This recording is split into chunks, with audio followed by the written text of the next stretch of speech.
салом бинандагони арҷманд, дар чанд дақиқаи баъдӣ дар бораи сафари ҳайате ба раҳбарии муовини раиси ҳукумати Русия ба Душанбе, ҷамъоварии $80,000 барои кӯмак ба интиқоли ҷасади Илҳом Шодиев аз Амрико ба Тоҷикистон, дар гузашти 14 сокини Эрон аз нӯшидани арақи қочоқӣ ва хабарҳои дигар мегӯем.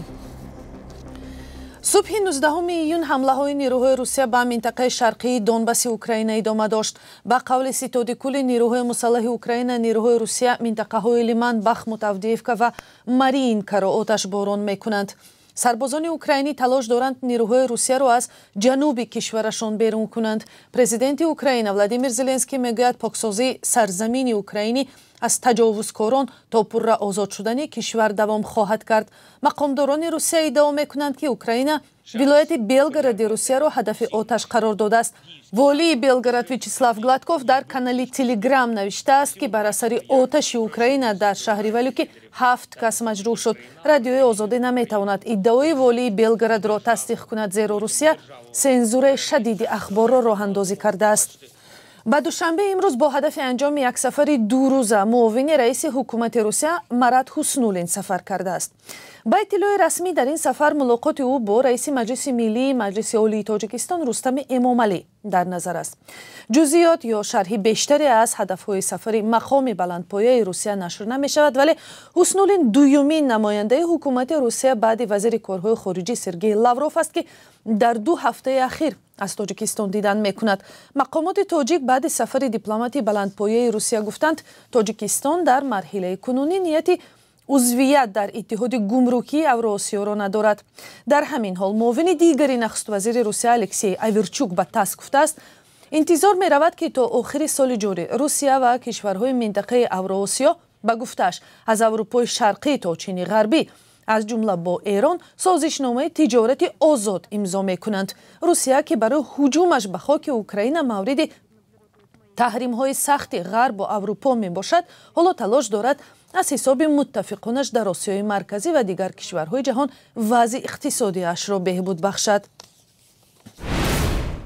баррасии роҳҳои сармоягузорӣ ба иқтисоди Тоҷикистон мавзӯи асосии форуми соҳибкорони Кореяи Ҷанубӣ ва Тоҷикистон мешавад, ки имрӯз дар Душанбе ба кор оғоз мекунад.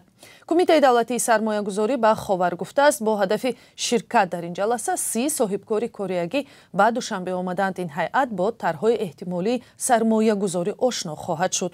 мақомот дар Тоҷикистон, ки аз фақиртарин ҷумҳуриҳои Осиёи марказӣ ба шумор меравад, сармояҳои хориҷиро яке аз василаҳои муҳими рушди иқтисоди ин кишвар меномад, вале дар гузоришҳои созмонҳои молии байналмилалӣ мизони баланди фасод, набуди шаффофият дар харҷу масрафоти давлатӣ ва андозҳои баланд яке аз далелҳои эҳтиёткории сармоягузорони хориҷӣ аз ҳамкорӣ бо ин кишвар дониста мешавад.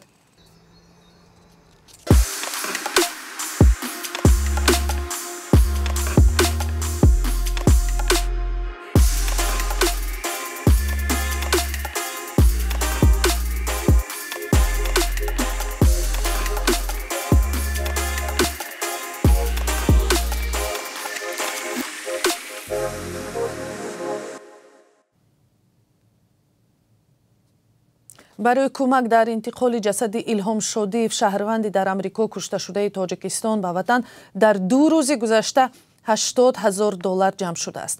ин шаҳрванди 37-солаи Тоҷикистон ва падари 2 фарзанд бо санади ҳаққи иқомат дар Амрико ба сар мебурд ва ҳамчун ронандаи мошини боркаши ширкати Амазон кор мекард.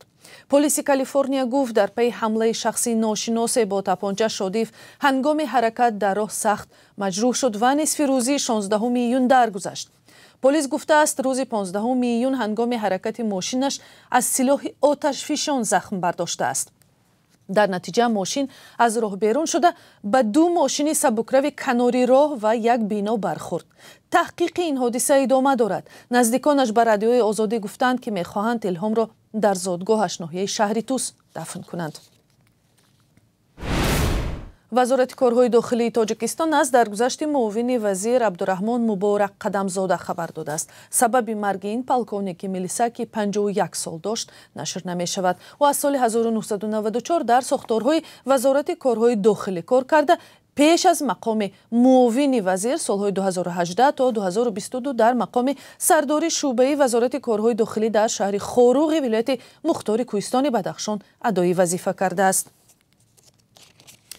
در ولایت البرز ایران بعد استعمال عرق قاچاق 14 نفر به هلاکت رسیده، 120 تن دیگر با نشانه‌های زهرآلودشوی به بیمارخانه انتقال یافتند. مقامات محلی گفتند که کارخانه محلی استحصال کننده اسپری‌های کیمیایی به این نفران اسپریت تکنیکی را فروخته است. مقامات دادگستری گفتند که احتمالاً شمار قربانی‌ها افزایش می‌یابد چون که چندین نفر این مشروبات را در خانه‌شان نوشیدند. این در حال است که در ایران بعد انقلاب اسلامی سال 1979 رسما استحصال، فروش و استعمال همه گونه مشروبات الکلی منع است و جزا پیش بینی میکند، ولی با این وجود آنهایی که میل به این نوع نوشاکی ها دارند به نوعهای قاچاقی و یا دستی ساخت عرق و دیگر مشروبات رو میآورند که در بازار سیاه رایج است. و حالا قرب اسعار، بانک ملی تاجیکستان قرب 1000 روبل روسی را برای امروز 19 ایون 130 سامانی، $1 آمریکایی را 10 سامانی و 91 درم و 1 یورو را 11 سامانی و 96 درم تعیین کرده است. در بانک‌های تجارتی اسعار را امکان دارد با قیمت دیگر پیشنهاد کنند. این بود سرخط خبرهای ساعت. 4 ساعت بعد در برنامه خبری و تحلیلی اخبار آزادی و می‌خوریم.